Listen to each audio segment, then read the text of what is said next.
Welcome to Socrates in the City. I'm so glad so many of you were able to join us.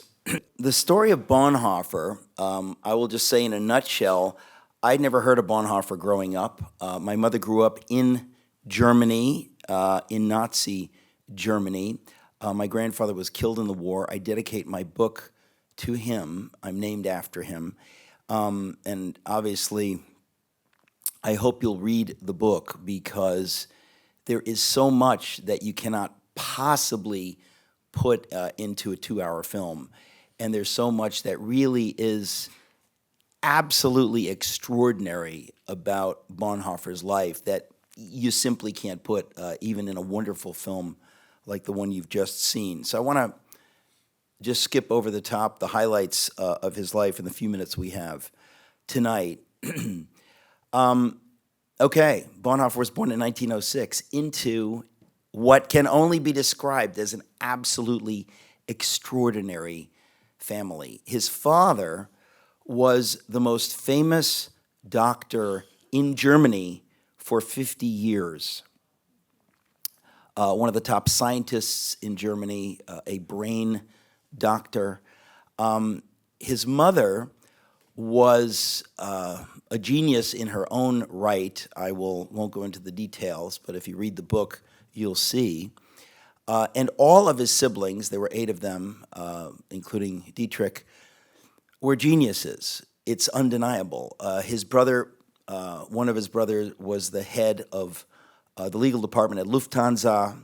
The other brother went on to split the atom with Einstein, and you can see the atom that he split in this museum in Stuttgart. The atoms were much bigger in those days. It was about the size of a softball. But he split it, and that's the main thing. No, but he did split the atom, many atoms, with Einstein, big deal physicist. All of the siblings were extraordinary. Everyone they married was extraordinary. It was an extraordinary family. And again, if you read the book, you'll get the details because you can't make it up. They were something very, very special, which is what sets Dietrich up to be who he was. He was not, he didn't, without his family, he could not have been who he was. It's important to say that. So his father, as I mentioned, was a very famous scientist and doctor.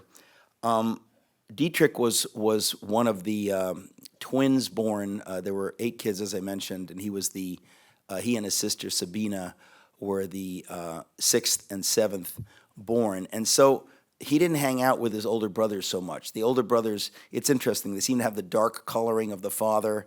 He got the light coloring of his mother's von Hase family. I've met some of them, and it's just interesting that he followed in his mother's family's footsteps in wanting to become a theologian. At age 13, imagine, he bravely declares to his family that I'm going to be a theologian, which they kind of mocked him a little bit. I think in the culture of the family, again, they were brilliant and stuff, and so they mocked him a little bit because, the brothers were following the father's footsteps, science, and so on and so forth.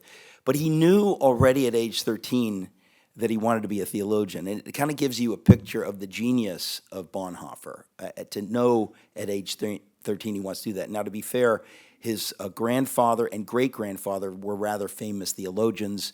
As I mentioned, his mother, I didn't mention it. His father was, it seems to me, agnostic, respectful of the mother's faith. The mother had spent some time in the Herrnhuter community. Some of you have heard of Count Zinzendorf, who came to America, hung out in Bethlehem, Pennsylvania. I have to say that the roots of her faith come from the Zinzendorf Herrnhuter world, and actually she hired 2 governesses from that world to raise Dietrich and his two sisters. So that pietistic strain was in the family. It was there. In any event, at age 13, he decides he wants to be a theologian. He decides he wants to study theology But I think fairly early on, he also knows he doesn't want merely to be a brilliant theologian, and he was, by all accounts, a brilliant theologian. Karl Barth, no less than Karl Barth, praised his doctoral dissertation as a miracle. He was simply, if I haven't said it enough already, brilliant. He gets his doctorate from Berlin University at age 21. Anybody here get their doctorate at age 21? I didn't think so. It's amazing. Now, of course, at age 21, he writes his dissertation on the subject of the church. What is the church, is the question he asks on a very high theological level. But he was also determined to live out that question in his life, to ask the question, what is the church actually, right? So he answers the question in two dissertations on a very high theological level, but then subsequently in his life, he wants to live that out and to ask what is the church on a more practical level, which is to say that he determines after he gets his doctorate that he doesn't merely want to be a theologian, he also wants to be ordained as a pastor. But you could not be ordained as a pastor until age 25. So he's got some time to kill. And some of you know the story. You saw it in the film. In 1930, he's 24 years old. He's already been teaching at Berlin University. I mean, he's kind of a big deal theologically at Berlin University, which is the place to do theology. But he decides he wants to slum it by going to Union Theological Seminary in New York City. He really, I think, wanted to just experience America. And his brother, the physicist who split that atom, was already in Chicago, and he thought he'll follow his brother and spend maybe the better part of a year in America. And so he goes in 1930 to the United States, and I was just reading that part of my book today. It's a great book. You got to read it. But it is all, I'm not kidding, it is all so fascinating. Not my book, but his story. There is so much that's so fascinating. I wish I had more time but to share it with you. But he goes to New York, and he was culturally very curious. So he wanted to experience everything. So he goes to New York, he wants to experience all of New York, but he also wants to experience the rest of America. So he travels to, well, I don't want to get ahead of myself. So he goes to Union Theological Seminary, and in my book, as you'll read, he mocks privately in letters to his family what he sees as theology at Union. He is someone who had been trained in the liberal theological tradition of von Harnack in Berlin, but who himself was a Barthian, so he's rather theologically conservative. But he respected the theological liberals like von Harnack, even though he disagreed with them. But then he comes to Union in New York, and he's really stunned by the shallowness of their theology, or what he actually calls their lack of theology. It was kind of like the fundamentalists are idiots, and we're against whatever they're for. You know, you've all met people like that. Some of you are like that. But I'm not going to single you out tonight.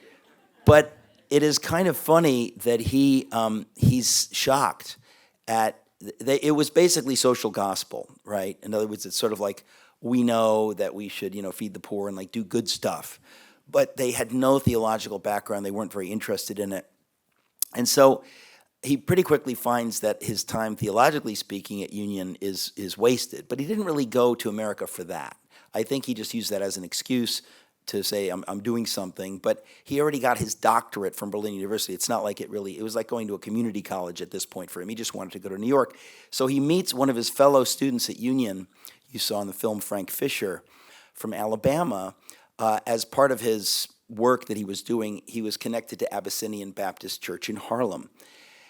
And Bonhoeffer goes with him to Harlem. Bonhoeffer was also a bit put off by the white Protestant churches in New York City, because then it had already become really liberal theology, very religious, not very serious about the faith. So he goes to this black church in Harlem, and for the first time sees the real thing. People worshiping God as though they're not just singing songs. It's like it's a visceral thing. It's real. And they're also living out their faith, and this becomes very important to Bonhoeffer throughout his life, to actually live out one's faith. I didn't mention, but before he goes to New York, when he's, I guess, 21, he spends almost a year in Barcelona, Spain. Obviously, that's not in the movie, but while he's there, he gives a number of extraordinary lectures to teenagers. I find this hilarious. They're the most brilliant lectures. I quote them liberally in the book. It's amazing how at age 21, he grasps the essence of the Christian faith already. Like, it's clear that he gets it in a way that, very few theologians, for sure, and even many pastors often don't get it. So he gets that. So now he's in New York, but it adds this other level where he sees people living out their faith in this black church in Harlem. And I think part of that has to do with the suffering. I mean, obviously, 1930, being a black in America is not what it is today. And he saw that their faith was more real, much more real. And so he's attracted to that. He's hanging out with them. As I mentioned, befriends Frank Fisher and travels with Frank Fisher into Washington, D.C., as you saw, but really got involved in the budding civil rights movement. Imagine 1930, right? So he gets involved in that. And when he goes back to Germany in 1931, he's changed. His friends can see it. Something has changed in him, and the faith has come alive in him. So he got it intellectually. You can't say that he really evolves much intellectually, but his faith deepens as a result of his experience with the black church in Harlem. And so when he goes back, people can see that. He's reading the Bible differently. It's not just, again, these theological ideas, but he more and more, with his students in Berlin, talks about things like, he asks one student whether they loved Jesus. You have to understand how shocking that would be for a Lutheran intellectual theologian in Germany to talk in those kinds of terms, whether one loves Jesus. Again, the liberal theologians like von Harnack, they approach the Bible, with the I can never remember the phrase, the critical. In any event, they approach it as a text. Bonhoeffer, while he learned much from that, he approached it as, this is the Word of God.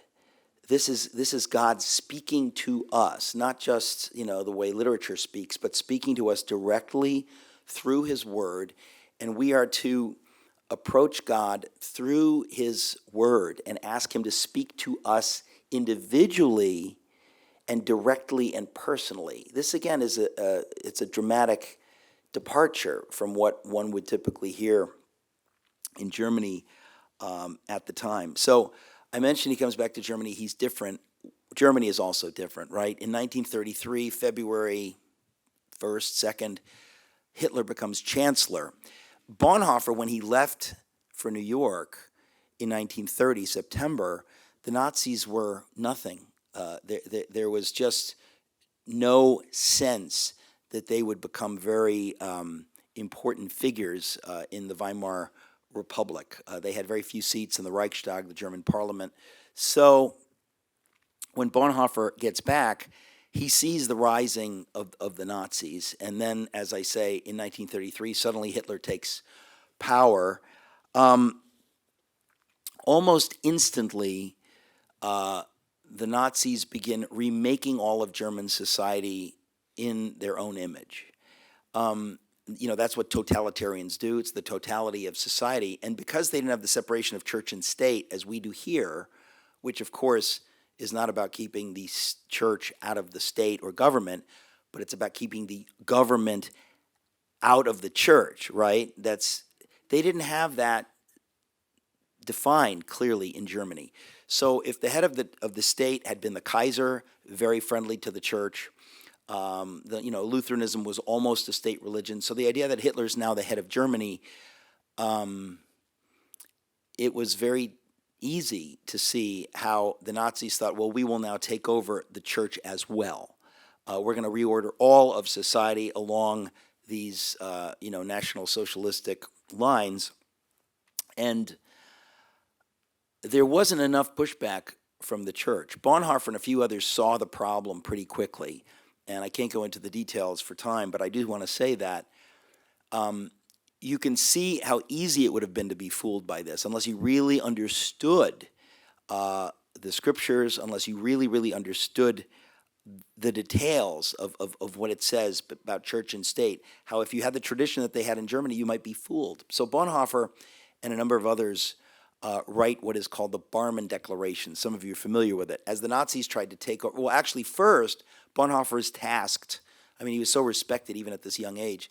He's tasked with dealing with the so-called Jewish question. What is the church to do with the so-called Jewish question? Because the Nazis saw everything along racial lines. They were obsessed with race. They were obsessed with German blood versus Jewish blood. They really saw everything through that lens. So what do you do with the church? Well, their solution was, that's easy. We want a pure German nation, and that includes a pure German church. But Bonhoeffer's best friend, von Hildebrand, was ethnically Jewish. Many members of the church, many pastors were ethnically Jewish. I believe even Jesus might have been part Jewish. Am I getting that right? I know Mary was Italian. I don't want to offend anybody. So Bonhoeffer sees we have a problem. Now, some people are saying, well, we can have a separate Jewish church, or we can have a, but they were really wrestling with this.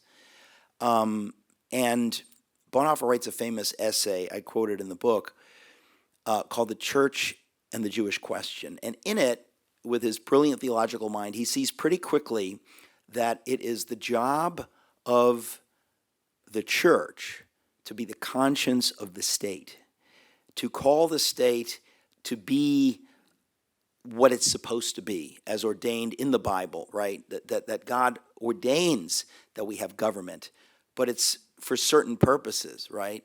And so it is the job of the church to see to it that the state adheres to what God's idea of the state is.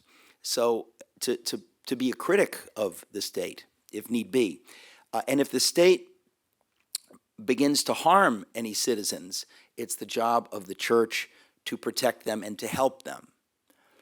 But then Bonhoeffer makes his third point, the one that caused trouble, and he says, this is point 2b. He makes the first point, the church is a conscience state. The second point is the church is supposed to help the victims of the state. And then he says, even if those victims are not members of the church, and they knew he was talking about the Jews. So you can imagine many members of the church thought, well, really, that's actually our job to do that? And that's another story. But it was not accepted so much. But the third point that was particularly incendiary was he said, and if the state continues to harm certain victims and does not heed the voice of the church or does not change, then it is the job of the church to, as Bonhoeffer puts it, to put a stick in the spokes of the state. In other words, to stop the state from doing what it's doing. Now that immediately rubs up against, the Lutheran idea, this over-focus on Romans 13, that, hey, whatever, the church is supposed to do whatever the state tells it to do. Bonhoeffer is saying, no. If the state is out of line, it falls to the church, to the people of God, to actively stand against the state and even to take action against the state. This was for many people a deal breaker. People walked out of the room when he read this essay. But he saw it clearly. He saw there's no way around this. And the fact is, Germany never had to deal with this before because the Kaiser was very friendly to the church. But suddenly the Fuhrer, Adolf Hitler's the head of the state, and they have a problem, and he deals with it brilliantly, as typically he does. So this goes on for a while. In 1934, the Nazis continue to push to take over the church, to really gut it from within. Their plans ultimately were to do away with the church, but they were very good politicians.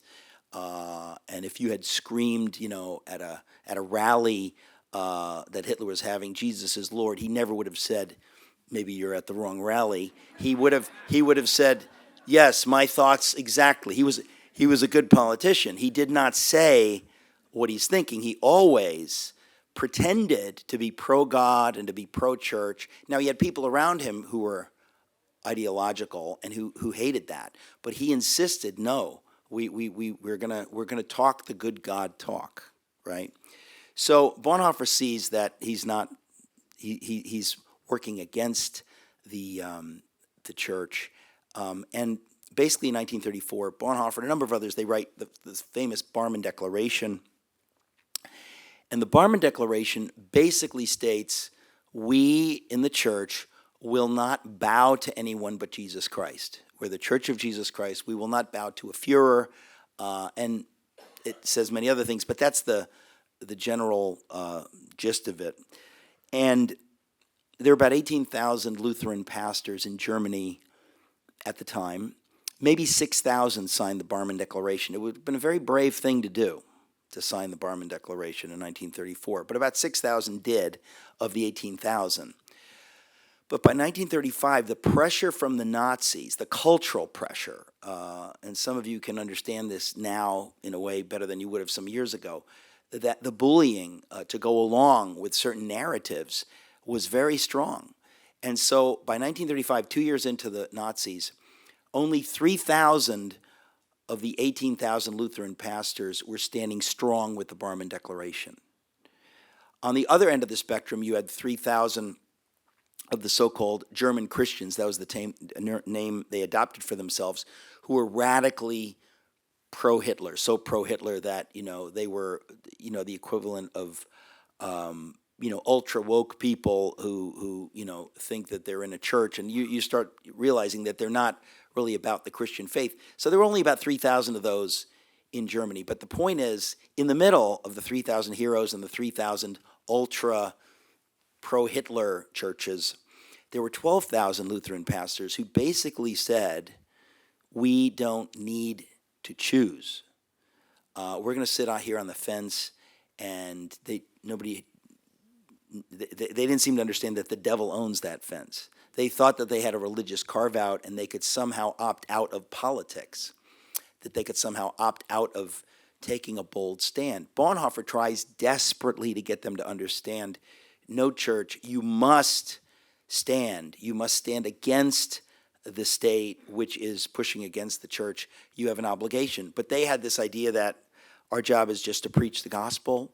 Our job is just to do theology. Our job is just to do church. And Bonhoeffer, who had answered the question over and over and over, what is the church, knew that it is the role of the church to be the conscience of the state.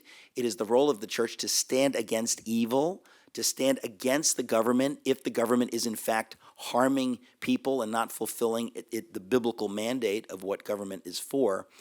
So Bonhoeffer is trying to get the 12,000 pastors in the middle to see this, and he knows the window of opportunity is closing. And roughly by 1935, the window had closed. Bonhoeffer knew that the church had misunderstood its role. The church really believed this lie that we're just supposed to preach the gospel, which is, of course, nonsense. That's absolute nonsense. You're supposed to preach the gospel and walk and chew gum at the same time. It's possible you could do it. And they didn't want to do it. And, of course, there are many excuses, many biblical excuses. But by 1935, it's essentially over. Bonhoeffer sees they've lost the Kirchenkampf, the church battle, the church struggle, that the Nazis had hoped if we can just keep the church sleeping a little longer, if we can keep those in the middle, we can win. And, of course, they did. Eventually, they made enough laws and had bullied enough people, put enough people in concentration camps that they could do anything they liked. If the church had stood up in time, and I say this everywhere I go to the American church, if the American church stands up in time, if you don't stand up at a certain point, it's over and the state takes over, and then the church ceases to be able to be the church, to do its job.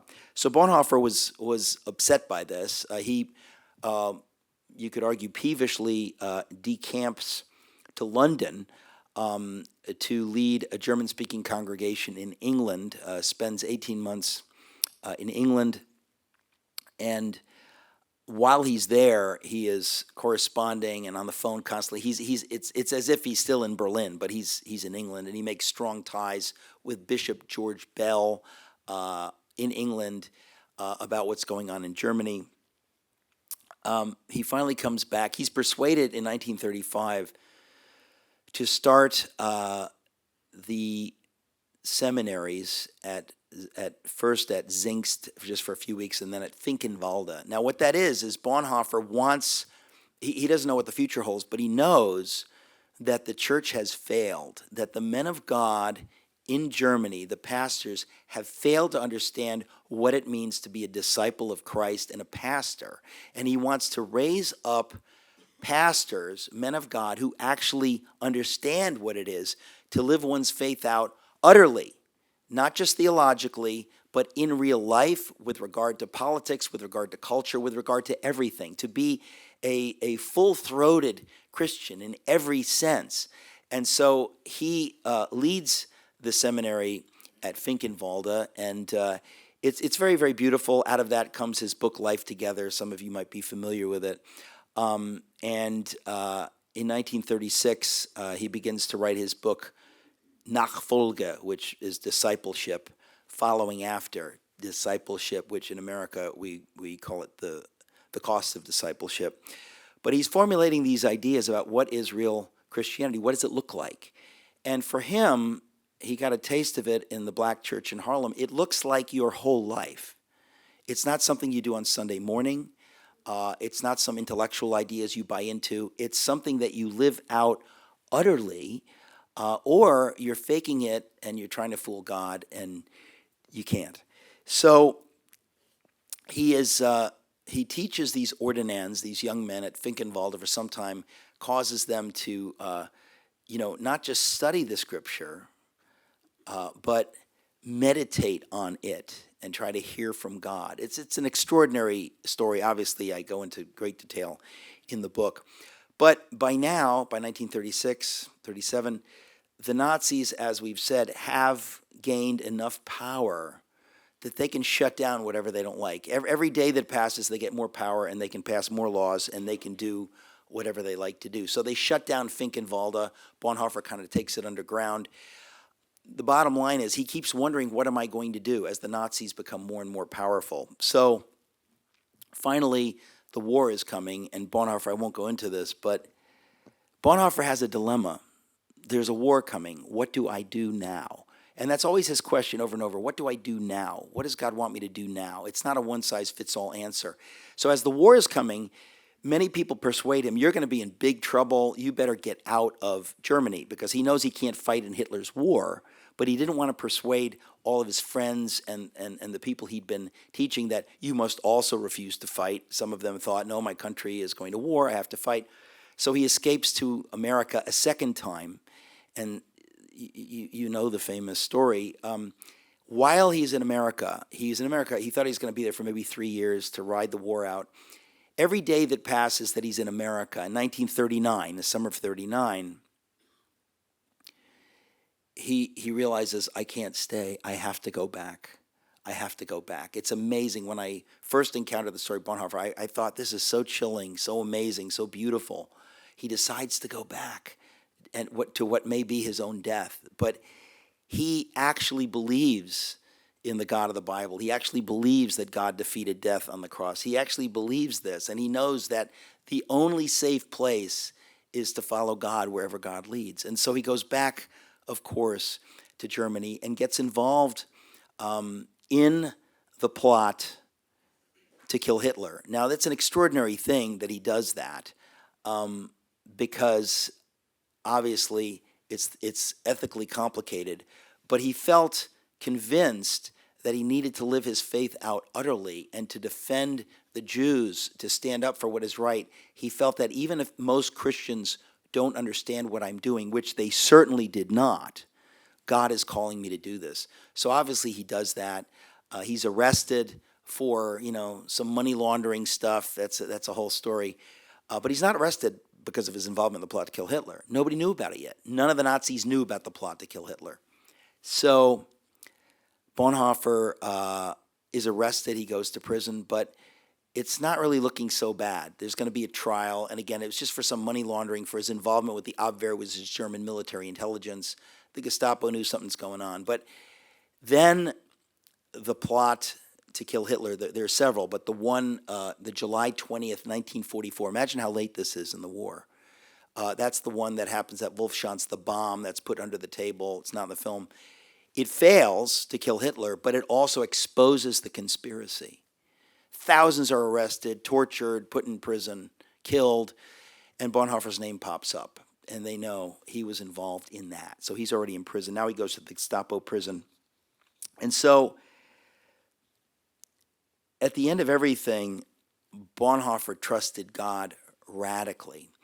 And when he goes to the gallows at the end of it, I find it so extraordinary that people have often asked me the question, how could he have such courage? How could he have such courage? And I came to the conclusion, really, that it only looks like courage if you don't have it, because Bonhoeffer actually believed the truth about God and about the Bible. Like, he knew that it was real.